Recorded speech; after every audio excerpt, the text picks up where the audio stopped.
बैसाख पूर्णिमा 2025 बुद्ध पूर्णिमा 11 या 12 मई। स्नान दान का शुभ मुहूर्त। आज जरूर करें एक विशेष काम। श्री शिवाय नमस्तुभ्यम, हर हर महादेव। आज की वीडियो में हम आपको बताएंगे कि साल 2025 में बैसाख मास शुक्ल पक्ष की पूर्णिमा कब है। पूजा, स्नान दान, शुभ मुहूर्त, पूजा विधि और इस दिन किए जाने वाले कुछ विशेष उपायों के बारे में। शास्त्रों में पूर्णिमा तिथि का विशेष महत्व माना गया है। पंचांग के अनुसार बैसाख माह के शुक्ल पक्ष में आने वाली पूर्णिमा बेहद खास मानी जाती है। इस दिन गौतम बुद्ध का जन्म हुआ था, इसीलिए इस दिन को बुद्ध पूर्णिमा भी कहा जाता है। मान्यता है कि पूर्णिमा के दिन पवित्र नदी में स्नान कर दान पुण्य पूजा पाठ से भगवान की विशेष कृपा प्राप्त होती है। आइए जानते हैं साल 2025 में बैसाख पूर्णिमा की तिथि, पूजा मुहूर्त, पूजा विधि और इस दिन किए जाने वाले विशेष उपायों के बारे में। बैसाख पूर्णिमा शुभ मुहूर्त 2025। साल 2025 में बैसाख पूर्णिमा का व्रत 12 मई सोमवार को है। पूर्णिमा तिथि का प्रारंभ होगा 11 मई रात्रि 8:01 पर और पूर्णिमा तिथि समाप्त होगी 12 मई रात्रि 10:25 पर। तो उदय तिथि के अनुसार 12 मई सोमवार को पूर्णिमा का व्रत किया जाएगा। पूजा का शुभ मुहूर्त प्रातःकाल 11:51 से दोपहर 12:45 तक रहेगा। स्नान दान का समय प्रातःकाल 4:08 से प्रातःकाल 4:50 तक रहेगा। निश्चितता काल मुहूर्त रात्रि 11:56 से रात्रि 11:38 तक रहेगा। चंद्रोदय का समय सायंकाल 6:57 पर होगा। बैसाख पूर्णिमा पूजा की विधि। पूर्णिमा के दिन सुबह जल्दी उठकर पवित्र नदी या घर पर ही गंगा जल मिले जल से स्नान करें।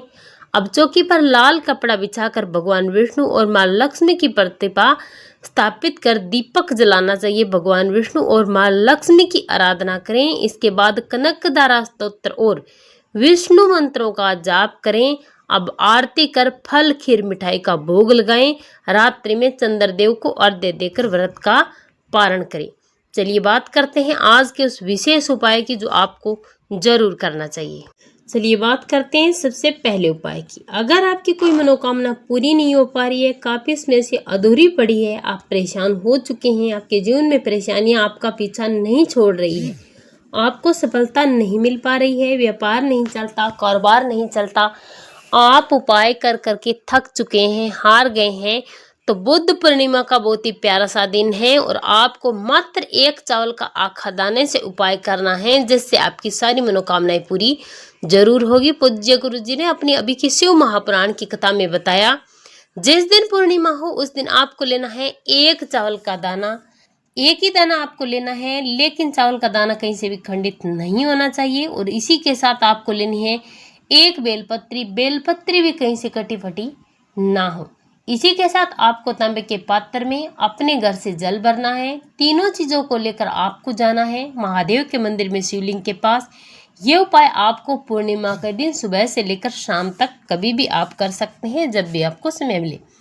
सबसे पहले उत्तर दिशा की तरफ आपको अपना मुख करना है। अब उपाय को करने का नियम समझना है। इस उपाय को नियम और तरीके से करना है, तभी आपकी मनोकामना पूरी होगी। सबसे पहले एक चावल का दाना श्री शिवाय नमस्तुभ्यम मंत्र का जाप करते हुए अपनी मनोकामना करते हुए महादेव की शिवलिंग पर समर्पित कर देना है। इसके बाद आपके पास है एक बेलपत्री, तो बेलपत्री को ध्यान से समर्पित करना है।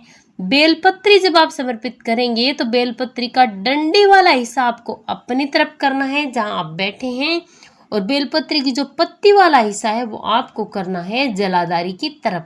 बेलपत्री इस प्रकार से आपको समर्पित करनी है, जब आप हर रोज समर्पित करते हैं तो बेलपत्री की डंडी का हिस्सा जलाधारी की तरफ होता है और पत्ती का हिस्सा आपकी तरफ होता है।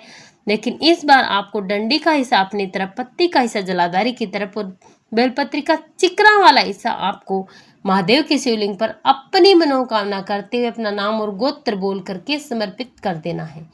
इतना करने के बाद आपके पास एक लोटा जल है, जिसे आपको महादेव की शिवलिंग पर श्री शिवाय नमस्तुभ्यम मंत्र का जाप करते हुए पूरा का पूरा जल समर्पित कर देना है।